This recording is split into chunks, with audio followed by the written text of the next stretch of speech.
السلام عليكم، ازيكم يا حبايب قلب؟ عاملين ايه؟ يا رب تكونوا بخير وبصحة وسعادة وسلامة دايما يا رب العالمين. النهاردة هنعمل احلى خلية نحل ممكن تجربوها وتشوفوها في حياتكم.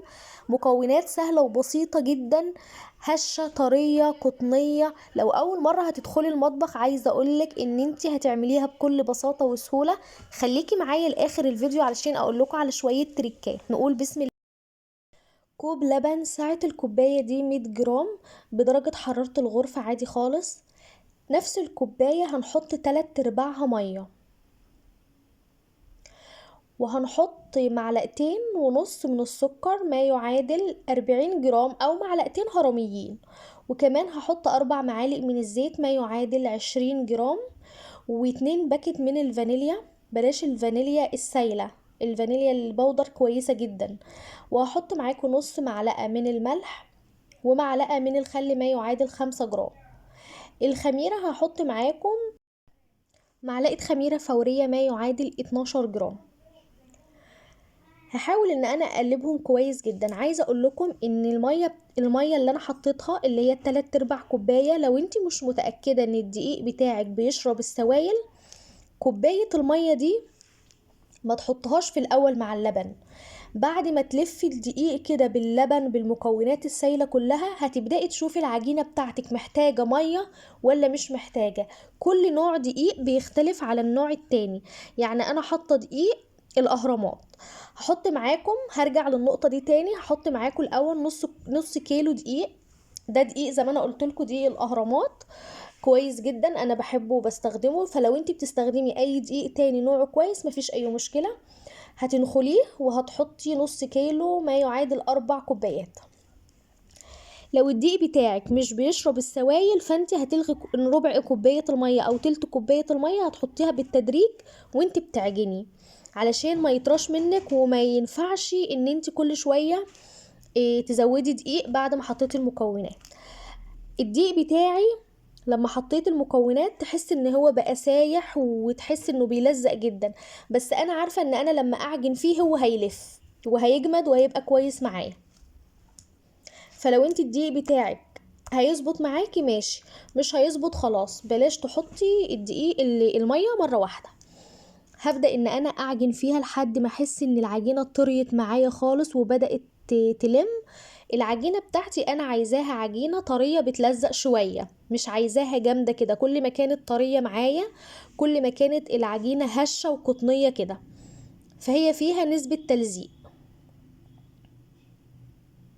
هو ده الملمس والقوام مظبوط للعجينة تماما. هبدأ احطها في بولة كده، هي ما بتخمرش كتير لان اثناء ما انا بقطعها بسيبها شوية ترتاح، وبرجع تاني وانا بحشيها بسيبها برضو ترتاح.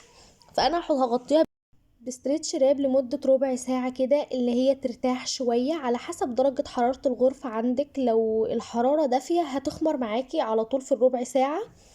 لو درجة الحرارة عادية هتسيبيها برضو ربع ساعة بس ترتاح، لان واحنا بنقطعها بنسيبها شوية برضو بتخمر، وبنحشيها بنسيبها شوية برضو.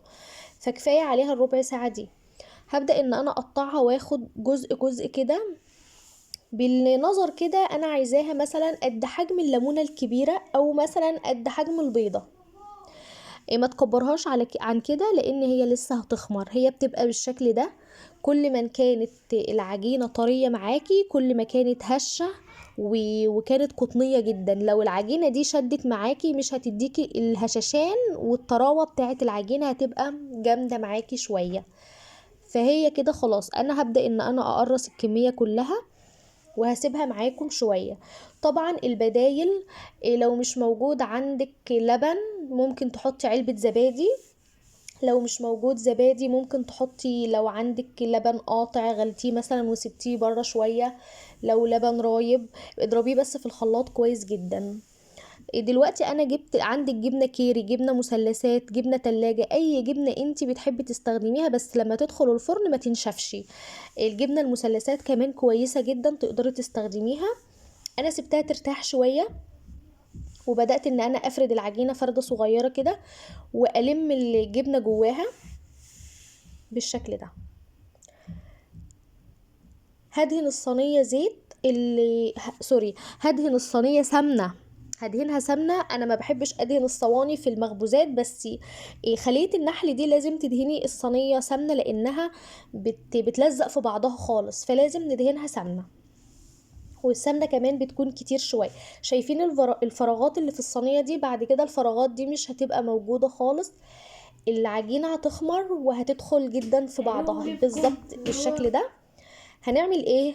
هنجيب دلوقتي، لازم ندهن الوش بتاعها علشان يبقى احمر ولونه تحفة. لو مش عايزة تدهنيه مفيش مشكلة، بس مش هيديك اللون اللي هو اللون الاحمر اللي بيلمع الجميل ده.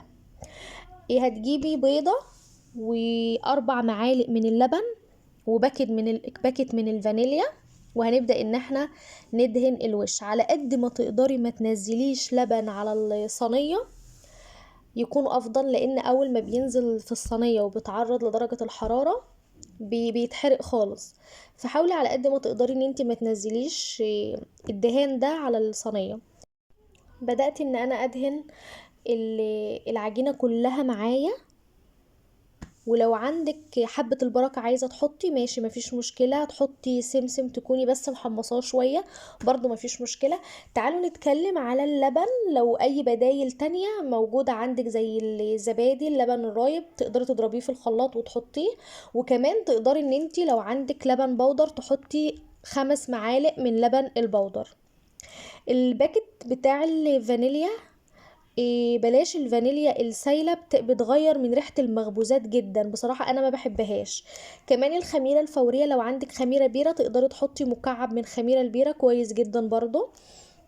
هي دي البدايل اللي انا اقدر اقولك عليها، غير كده الحاجات التانية متوفرة في اي بيت وبسيطة جدا، اللي هو بقى السكر، الملح، الخل، الدقيق كده. هنا كنت خلاص بدأت ان انا احطها في الفرن. الفرن انا ولعته من فوق ومن تحت نفس درجة الحرارة اللي هي البسيطة دي. بتسخني الفرن قد ايه؟ 10 دقايق. وبتلف الصينية كل دقيقة، بتبدأي ان انت تلف الصينية كده علشان تاخد اللون من جميع الاتجاهات. بتبقى تحفة تبارك الله، اللهم بارك، شكلها جميل، طعمها تحفة. عايزاكم كلكم تجربوها، ان شاء الله تعجبكم لما تعملوها، وتعملوها احسن من ما انا عملتها. طرية هشة قطنية تحفة تبارك الله، حلوة قوي، عجبتني جدا. ولما تيجوا تعملهم يا ريت تضاعفوا الكمية لان مش هتقعد. تبارك الله بالهنا والشفا، ما قعدتش خالص، لونها من تحت هادي وبسيط، اللي هو متحني كده.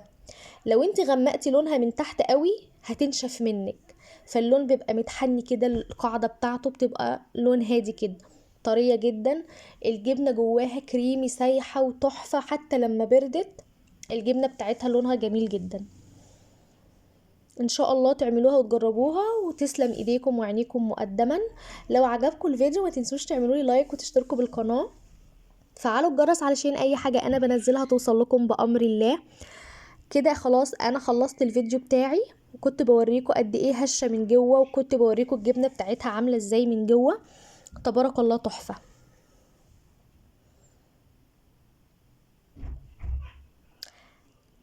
انا كده كنت خلصت الفيديو بتاعي. سلام عليكم.